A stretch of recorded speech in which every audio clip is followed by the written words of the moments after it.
disebutin di sini sama Imam Nawawi sibti. Nah, sibti Rasulillah. Sibtun itu cucu, tapi cucu dari Rawadon. Jadi kalau kita namanya cucu sama aja, mau dia dari lanang ke, dari nasab lanang ke, nasab wadon, cucu. Tapi kalau orang Arab enggak, kalau cucu dari emak itu namanya sibtun. Kalau dari baba itu namanya hafidun, cucu. Makanya kalau kita doa biasanya orang tuh wa furu'ihi wa ahfadihi, ya, cabang-cabangnya dan cucu-cucunya. Berarti kalau ahfadihi berarti cucu dari orang lanang doang. Kudunya tanya tuh, lah yang mau nggak doain. Karena ahfad itu cucu lanang. Kalau itu ada sibtun. Begitu juga paman, encing.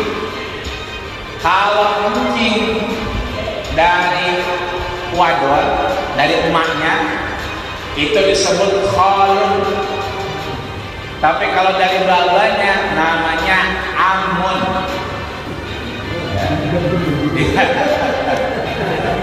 Kalau kita kan sama, ya kan, paman encing aja.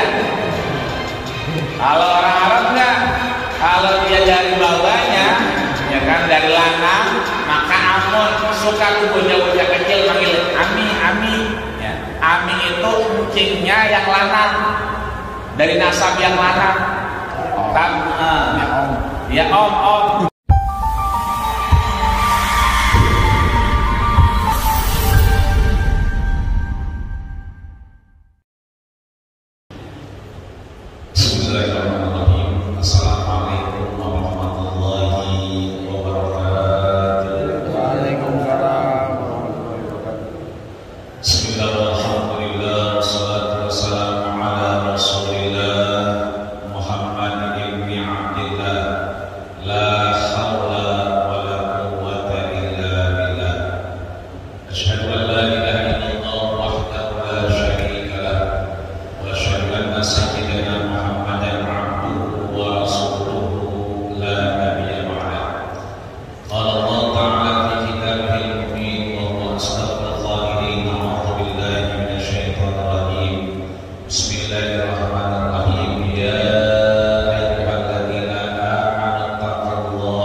jelas dan keabsahannya kita sama-sama tahu. Dulu Rasul pernah sholat ketika sujud lama, akhirnya Abu Bakar khawatir. Abu Bakar akhirnya menghentikan sholatnya, membatalkan sholatnya, khawatir Rasul wafat karena saking lamanya sujudnya. Kagak tahunya yang ngeriwayatin hadis ini lagi main kuda-kudaan, lagi nunggangin Rasul. Berarti orang ini dekat dengan Rasul, karena Rasul membiarkan dia naik di atas punggungnya sampai orang-orang Abu Bakar Umar khawatir kalau Rasul wafat saking lamanya. Cuman Rasul nggak mau dia bangun sampai akhirnya orang ini turun dari punggungnya. Kalau kita makan, kita sentak baik. Dia, Rasul jangan bertubuhnya. Rasul kan. Nah, orang ini dekat dengan Rasul, maka keabsahan hadis ini sangat dinilai sahih. Bahkan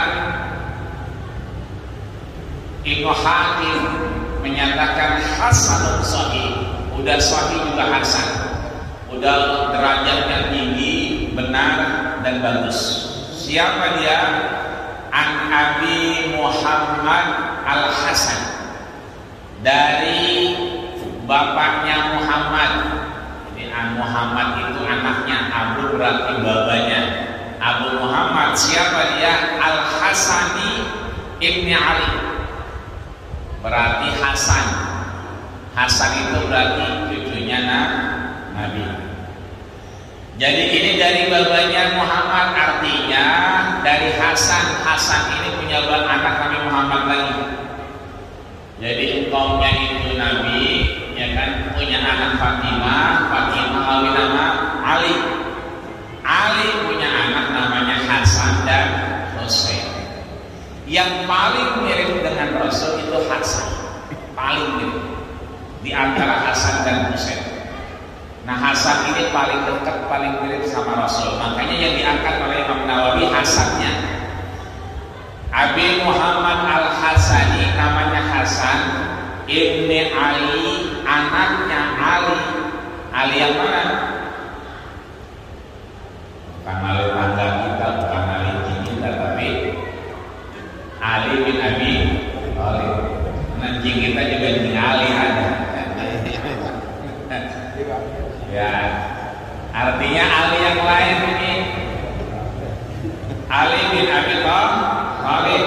Kalau kita lihat sejarah Ali itu Ali bin Abi Thalib, berarti babanya Ali Abu Thalib, berarti pamannya Rasul. Babanya lagi Abdul Muthalib. Ya, Rasul kebalik antara Abu Thalib sama Abdul Muthalib. Kalau yang pendekan dikit itu encinya Abu Thalib, Abu Jahal, Abu Lahab. Encing beneran tuh. Ya Abu Thalib encing, ya Abu Jahal encing, ya Abu Lahab juga encing. Kalau engkongnya Abdul Muthalib, Abdul Muthalib. Jadi kalau yang Abdul engkong, kalau Abu berarti encing. Ya, makanya sering disebut dengan paman. Jadi Abu itu bisa dua, satu bapak, satu encing. Makanya ketika ada orang datang ke Rasul, ya Rasulullah, bapak saya nggak beriman. Apa kata Rasul? Abi wa abu finnar. Bapak saya dan bapakmu itu di neraka. Tapi disalahkan artikan oleh orang yang lain. Abu di sini bukan bapaknya Rasul, karena Rasul lahir bapaknya udah wafat. Kan dalam perjanjian disebutin, falamma tamma min hamlihi syahran ala ashhuril aqwalil marwiyah tuwfiya bil madinatil munawwarati abuhu Abdullah.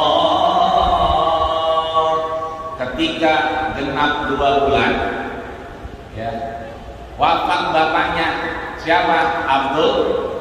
Rasul sudah lahir belum? Berarti belum ada syariat. Ketika syariat belum ada, maka tidak ada orang itu masuk surga atau neraka.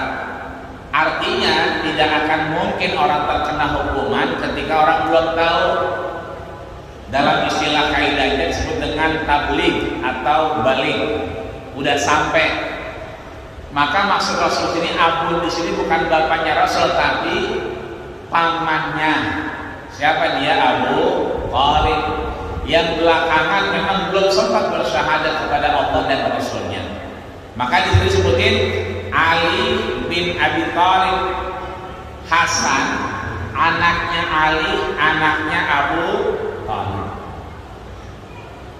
Berarti dia ya radhiyallahu anhuma, diridai Allah Subhanahu wa taala. Disebutin di sini sama Imam Nawawi sibti. Nah, sibti Rasulillah. Sibtun itu cucu.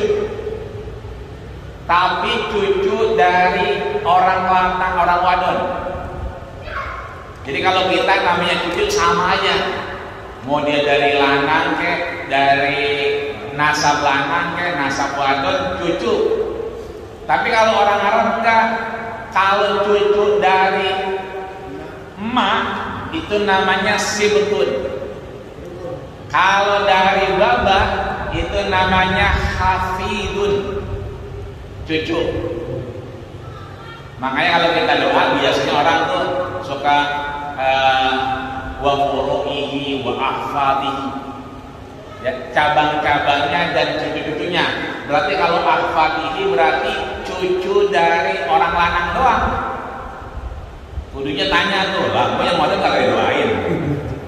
Karena ahfad itu cucu lanang. Kalau cucu wadon sibtun. Begitu juga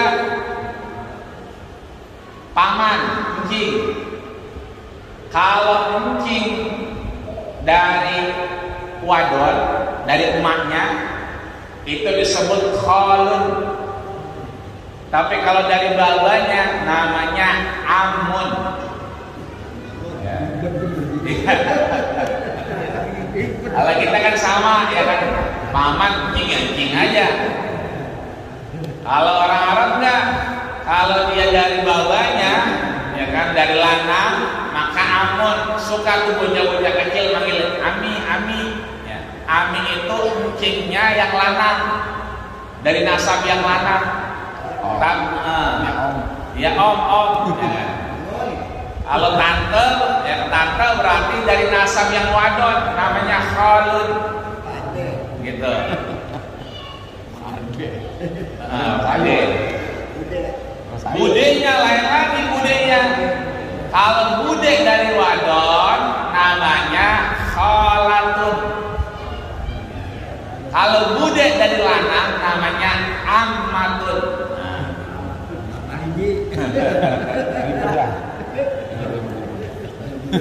Beda-beda. Makanya di sini kita disuruh ingat bahwa ada kerabat Nabi yang namanya Ahlul Bait. Sering kita dengar Ahlul Bait. Ahlul Bait ini ahlul, keluarga, bait, rumah Nabi, berarti keluarganya Nabi. Di antara keluarga Nabi tadi sibtun, khalun, khalatun, ammun, amatun, dan seterusnya. Ya ini mah cuma biar tahu doang bahwa antara silsilah Nabi ada yang dekat, ada yang jauh. Kayak kita lebaran jarang nemu mati obor, ternyata stanglean karena jauh. Kalau dekat mah kan nggak bakal mati obor. Bahaya juga kalau beda. Iya. Sibti Rasulullah sallallahu alaihi wasallam, cucu Nabi, waraihanatihi, dan keluarganya yang lain disebutin. Qala Rasul bersabda. Apa yang disampaikan Rasul? Hafiztu min Rasulillah sallallahu alaihi wasallam. Kata si Hasan. Hasan ini berarti cucu. Ya, kan yang ngomong Hasan tadi. Hafiztu, aku hafal min Rasulillah, dari Rasul. Jadi Hasan ini dengar langsung, makanya langsung hafal. Aku ngapalin dari Rasulullah Sallallahu Alaihi Wasallam, bunyinya da ma yaribuka ila ma la yaribuk. Ya, da ma yuribuka ila ma yaribuk. 5 kata. Cuman 5 yang disebut Nabi dan dia hafal. Dan ini yang paling pendek hadis yang ada di Arba'in. Yang pertama disampaikan da. Yang kedua ma yuribuka. Yang ketiga ila. Yang kepada. Yang keempat ma la yuribu. Dan tinggalkan ma yuribuka. Ma yaribuka, apa-apa yang meragukan kita. Tinggalkan apa-apa yang menjadikan kamu ragu. Ila ma la yaribuka, kepada sesuatu yang gak bikin ragu. Kebayang ya? Tinggalin yang ragu-ragu agar kita enggak ragu-ragu. Judulnya jangan ragu. Berarti di sini ada 2 permasalahan, keraguan-raguan dan efek dari ragu-ragu. Makanya nanti kita suka udah belum ya? Udah kali ya. Satu bahas tadi ya. Ya, udah kali ya. Ini rakaat ketiga, rakaat kedua. Udah salah aja. Karena kita lupa ragu-ragu, makanya tinggalnya ragu-ragu, maka akan menghasilkan sesuatu yang tidak ragu. Tapi sebelum masuk sini kita harus paham dulu bahwa ketika Nabi sholat, Hasan naik ke punggung Nabi, naik kuda-kudaan, berarti dia masih kecil. Berarti umurnya itu berdekatan dengan wafatnya Rasul. Itu artinya hadis-hadis yang disampaikan itu berkaitan dengan hukum-hukum terakhir. Nah kalau kita lihat da ma yuribuka ila ma la yuribuk, artinya apa sedikit. Tinggalkan yang ragu-ragu, maka menjadikan kamu tidak ragu-ragu. Kata ulama ini syamilun wa kamilun, ini sempurna menjadi hukum. Tinggalkan yang ragu-ragu, jadi enggak ragu-ragu. Kenapa? Karena Hasan ini lahirnya tahun 4 Hijriah. Rasul meninggal tahun berapa? 11. Rasul meninggal tahun 11 Hijriah, Hasan lahir tahun 4 Hijriah. Berarti ketika Rasul wafat umurnya berapa tuh? Ya, antara 6 sampai 7 ya. Lahir tahun keempat, ketemu sama Rasul tahun 11 meninggal, berarti antara 6 ke 7. Berarti bocah masuk SD sekarang mah belum boleh masuk kalau belum 7 tahun, 6 tahun belum boleh masuk, kan begitu. Dan termasuk cucu yang mirip wajahnya dengan Rasul. Jadi kalau di Hasan wal Husain, ada Hasan sama Husain duduk, yang paling mirip itu Hasannya ketimbang Husainnya. Kemudian Rasul punya anak, punya cucu, ini banyak yang nyampein, termasuk sahabat, bahkan para ulama menyatakan annal Hasan wal Husain. Jadi boleh jadi Hasan ini abangnya, kan kembar nih Hasan Husain.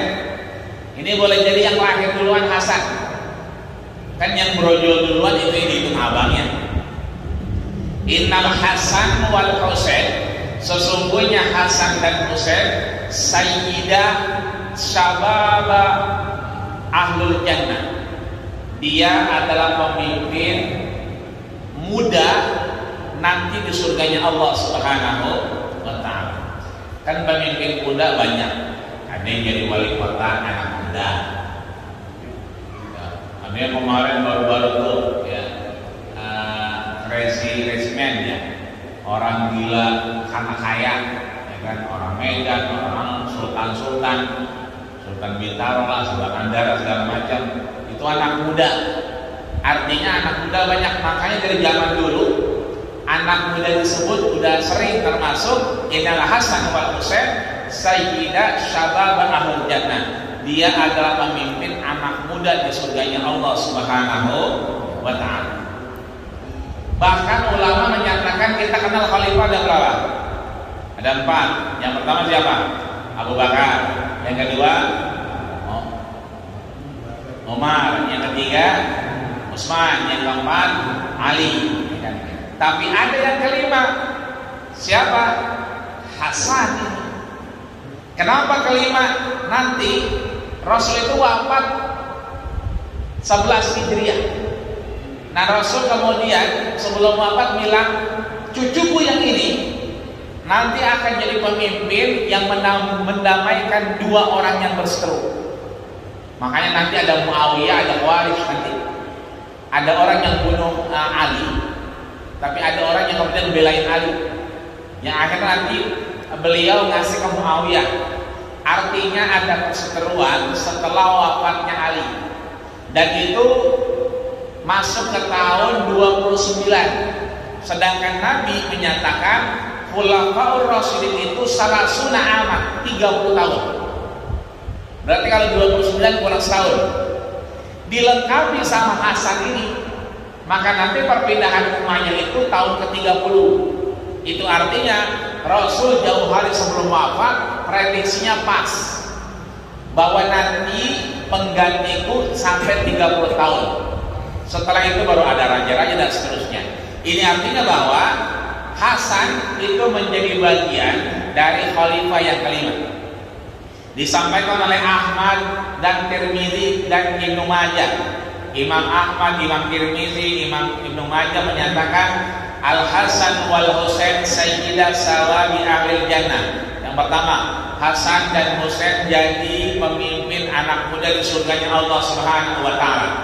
Yang kedua, disampaikan oleh Imam Bukhari, Ibni hada sayyidun wa la'allahu Allah ayyusliha baina fi'atain. Anakku yang ini dia jadi sayyid, pemimpin. La'allallahu ayyusliha, nanti Allah bantu dia untuk mengislah, untuk mendamaikan fi'ataini azimaini, 2 kaum besar yang berseteru. Nah, yang ketiga disampaikan oleh Imam Tirmizi, al-khilafatu min ummati, khalifah pemimpin setelah umatku, setelah aku wafat, salasuna sanatan, 30 tahun. Summa mulkun ba'da dzalik, setelah itu baru raja-raja. Artinya Hasan ini melengkapi dari apa yang disampaikan Rasul, bahwa Khulafaur Rasyidin itu nanti 30 tahun, disempurnakan oleh Hasan, cucu baginda kita Rasulullah Sallallahu Alaihi Wasallam. Maka kembali kepada hadis ini menyelamatkan kita kepada keraguan-raguan, menyelamatkan kita dari rasa kebersalahan.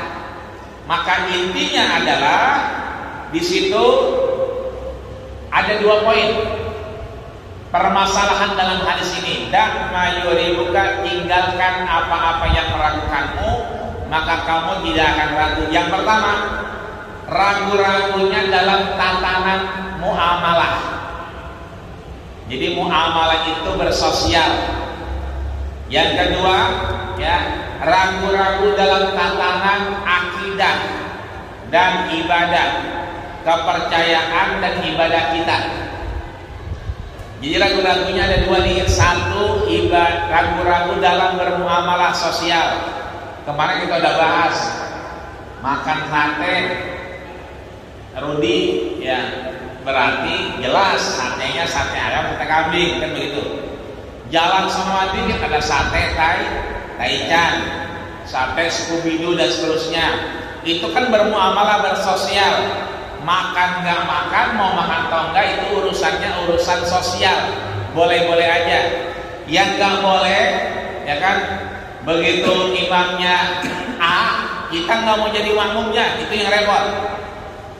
Imamnya si A, begitu kita lihat nggak jadi dah, itu yang nggak boleh. Kenapa? Nggak boleh ragu-ragu urusan akidah dan ibadah. Yang boleh ragu-ragu urusan apa? Urusan muamalah. Ya. Maksudnya bagaimana? Ntar kita lihat. Ntar maksudnya tadi udah wudu apa belum? Tadi udah wudu apa belum ya? Kalau udah sholat maghrib berarti jangan ragu-ragu. Nggak boleh ragu-ragu ketika udah sholat maghrib. Kenapa? Udah sholat. Berarti kita berkeyakinan, nggak boleh ragu. Kita udah wudu apa belum? Yakinkan diri kita, kita udah wudu. Karena biasanya kita sholat wudu dulu. Iya. Gitu. Di luar itu kita ada tamu datang, ada ngangkat telepon. Nah kita lupa tuh. Tadi ngangkat telepon udah wudu belum ya?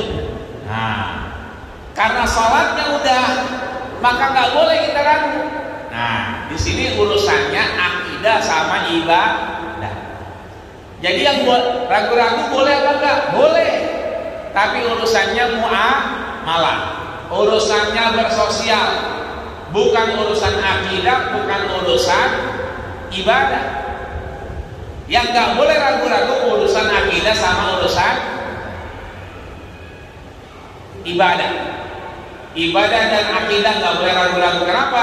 Kedua-duanya sesuatu yang mutlak di hadapan Allah Subhanahu wa Ta'ala.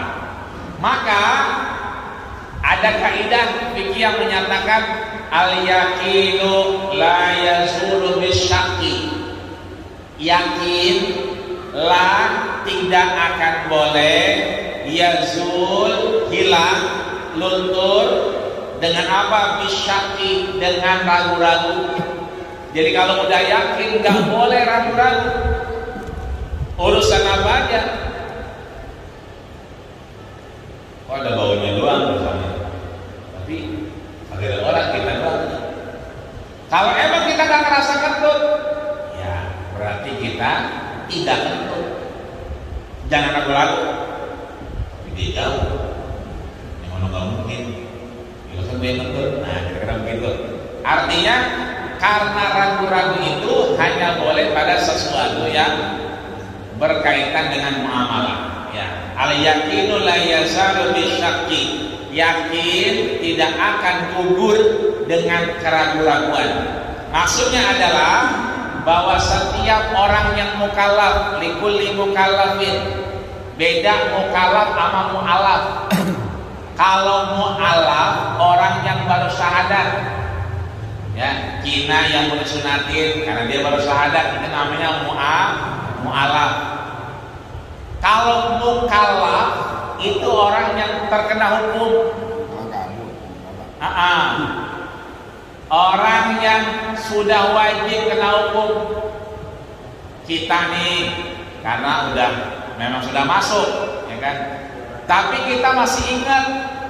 Nah, ketika kita merok berarti kita nggak kena hukum. Kenapa? Rafi'al qalam an salasin. Dihukumi kita dengan 3 hal. Yang pertama anin naim hatta yastaiqin. Orang tidur sampai dia mendusin. Berarti pas tidur sampai mendusin dia nggak terkena hukum. Anil majnun hatta yufiqa. Orang gila sampai dia sadar, makanya orang gila nggak kena hukum. Dia bunuh orang, ya, dia nembak orang, dia ngapain aja nggak kena hukum. Kenapa? Orang gila. Gila. Makanya orang pada gila semua. Karena nggak kena hukum. Ya. Fakta hukumnya dia sedang gila. Kalau sekarang udah waras, nggak apa-apa. Yang penting pas dia megang pistol, dia megang parang, dia lagi gila. Nah, dengan nanti ditunjukin surat gilanya. Nah, tinggal yang bikin surat berarti gila juga kan begitu. Yang ngasih parang gila. Jadi gila berjamaah berarti ya. Artinya di sini bahwa kewajiban itu terbebani ketika kita tidak sedang tidur, tidak sedang gila dan sudah balik. Anak kecil berarti tidak. Itu artinya bahwa kita dibilang mukallaf. Nah, ketika mukallaf inilah akan ada intrik-intrik yang namanya ragu atau syak yang kita kenal. Maka sekali lagi pointernya adalah permasalahannya bahwa sikap-sikap ragu-ragu ya itu boleh dalam muamalah. Yang nggak boleh dalam ibadah dan akidah. Maka caranya, nanti caranya menyikapinya ragu-ragu dalam bersosial kita hadapi dengan yang namanya al-wara. Wara itu bijaksana, hati-hati. Contoh, nongkrong di masjid boleh? Boleh, tempatnya baik. Nongkrong di tempat warung, boleh. Iya. Jadi nongkrong di masjid boleh, nongkrong di warung juga boleh, nggak boleh. Gitu. Cuman kata Nabi, solusinya al-wara. Wara itu bijaksana. Ya kalau yang sampai gaji masih dipakai, soluan masih nempel di badan, jangan lama-lama di warung. Kan begitu kira-kira, jangan kelamaan. Tapi kalau di masjid mau pakai sorban kayak kagak kayak mau pakai haji kagak kayak lama makin bagus kalau di masjid. Tapi kalau di warung ya mau pakai sorban kayak kagak segala macam, apa lagi pakai sorban, apa lagi pakai peci. Ya kalau udah sepiring habis boleh juga pulang. Ini sepiring udah habis, kopi udah habis, ngomongin kondangan udah, arisan udah, masih double di situ aja misalnya, itu namanya tidak waro. Ya, waro itu menjadi bijaksana. Iya, pantas-pantasin gitu, nggak pantas kita lamaan. Ini disampaikan Nabi. Jadi urusan ragu-ragu itu pada tataran pantas nggak pantas. Nah, kira-kira begitu. Bukan lagi boleh atau nggak boleh. Kalau boleh nggak boleh dibicaranya kemarin. Yang halal jelas, yang haram jelas. Nggak halal nggak haram, menurut mustabihat dia remang-remang. Nah kalau ini pantas sama nggak pantas, kira-kira begitu. Iya, waro namanya. Waro.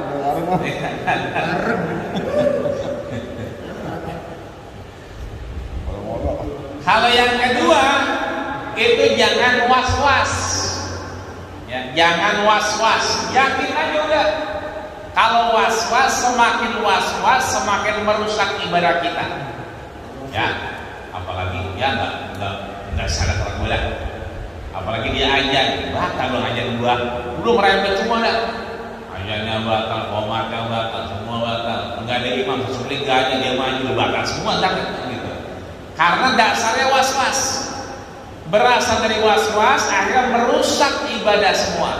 Maka yang pertama saya lagi, kalau urusan sosial harus warok, pantas nggak pantas. Kalau nggak pantas tinggalin, kalau pantas ya terusin. Kayak contoh kita tadi nongkrong di warung. Kedua, was-was. Jangan sampai kita punya penyakit was-was di hadapan Allah Subhanahu wa Ta'ala. Maka warok itu diartikan meninggalkan keraguan dalam urusan muamalah, dalam urusan bersosial, dalam urusan berkehidupan bermasyarakat, itu namanya wara. Meninggalkan ragu-ragu yang kita anggap nggak pantas, itu disebut Nabi dengan wara. Sebaliknya, meninggalkan sesuatu yang hal ibadah dan akidah, itu namanya was-was. Maka disebutkan oleh Nabi, al-wara'u tarku ma yukhalifu dararahu yaumal qiyamah. Yang namanya wara' itu tarku, meninggalkan ma yukhalifu, sesuatu yang menakutkan dirinya, mengkhawatirkan dirinya, dararahu, bahayanya, efeknya. Kapan itu? Yaumal qiyamah, akhirat nanti. Artinya yang jadi pantas gak pantas nanti juga bakalan kita ditanya. Kita beli tanah, bangun rumah, ya kan? Kita bangun tuh setahun 2 tahun, yang punya tanah masih ada. Tahun ketiga gempa, begitu gempa, ya kan? Tiangnya rubuh, yang dirubuhin ternyata itu sumur emas, misalnya. Ada emasnya, ya. Karena di dalam rumah nggak ada yang tahu, kita diam-diam aja. Kudunya kita nanya sama yang punya tanah. Emang dulunya ini bekas apaan? Banyak emas, begitu. Nah, ini artinya bahwa sesuatu yang berkaitan dengan bersosial harus kita tanya kalau orangnya masih ada. Itu namanya sekali lagi wara' di hadapan Allah Subhanahu wa ta'ala.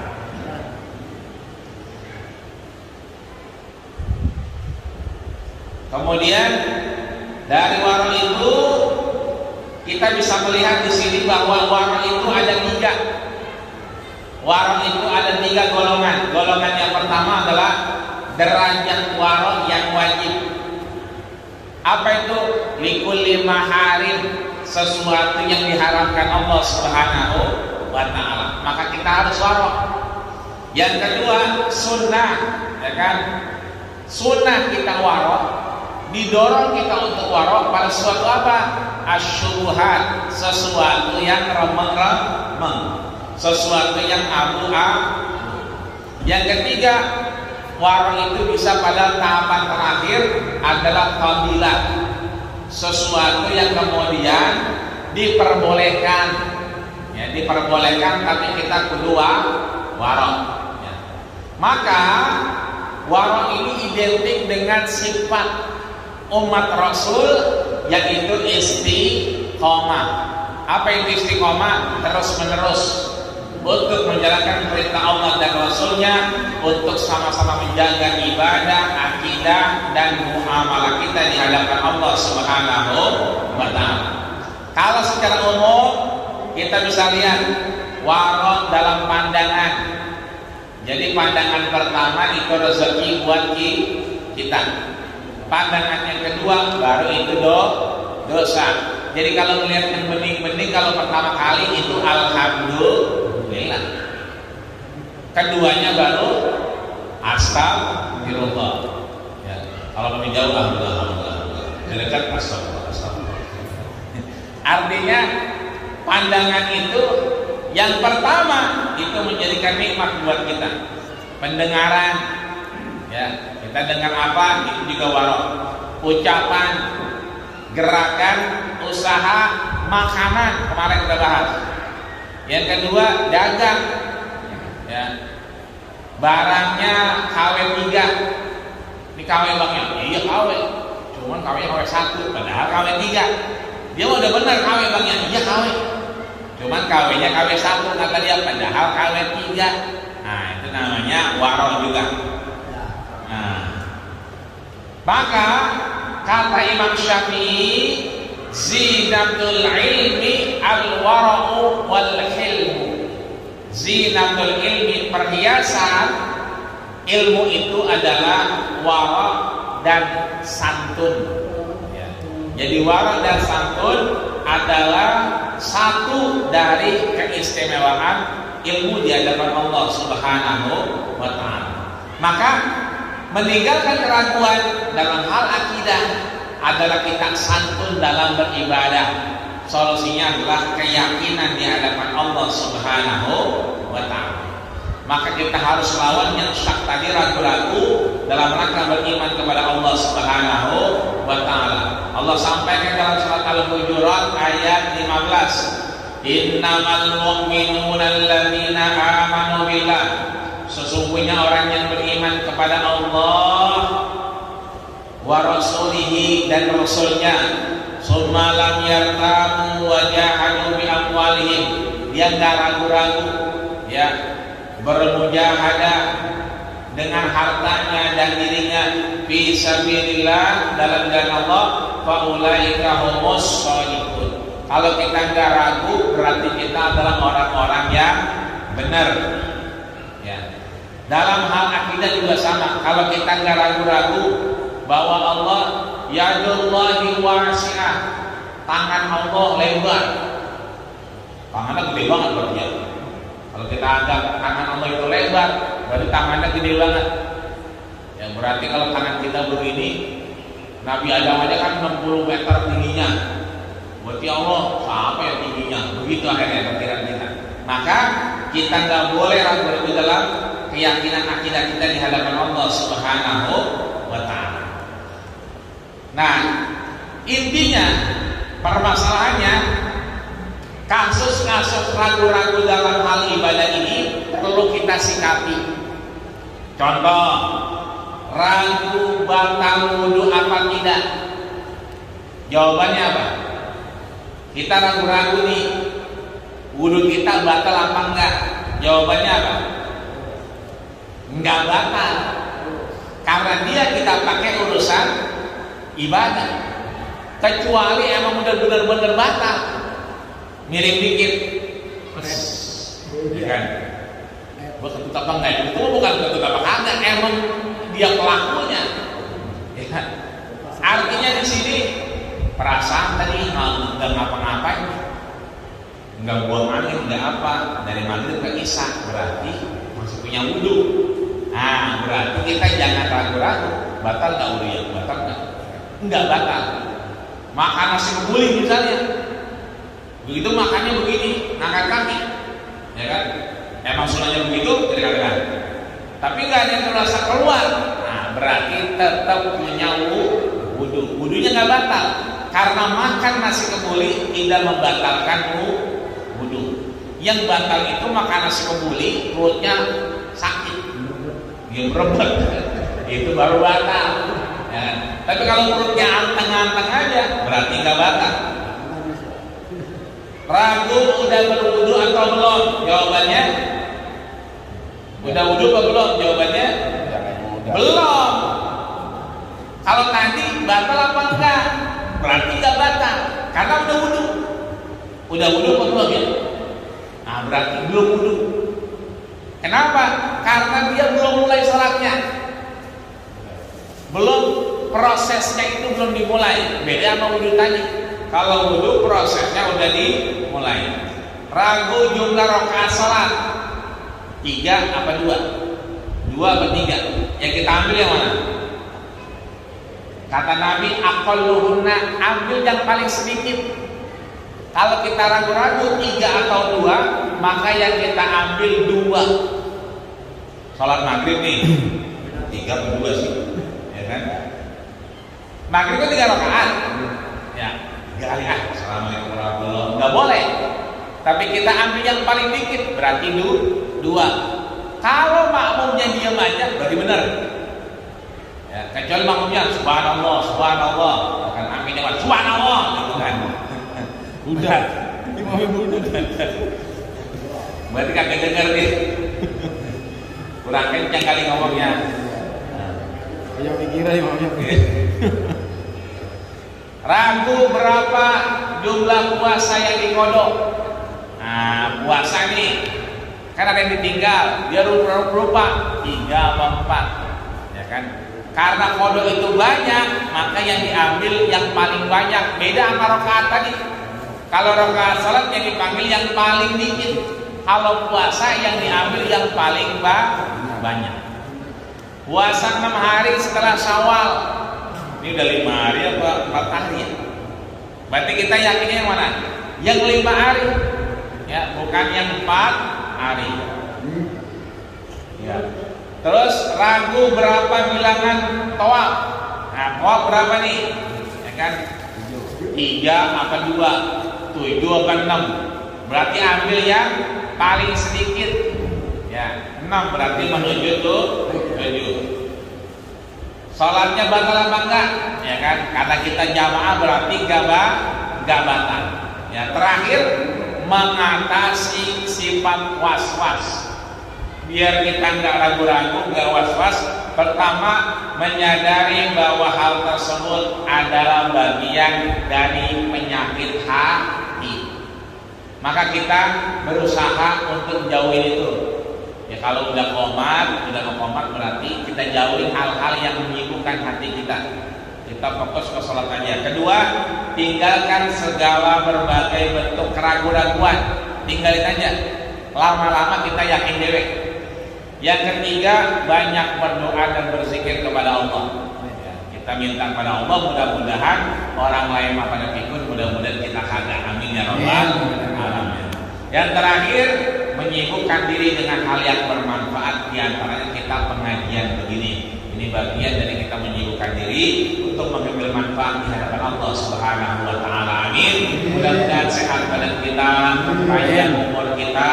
Amin. Allah berikan kita ketaatan dan mudah-mudahan nanti wayangnya kita berakhir dengan husnul khatimah. Amin ya rabbal alamin. Al-Fatihah.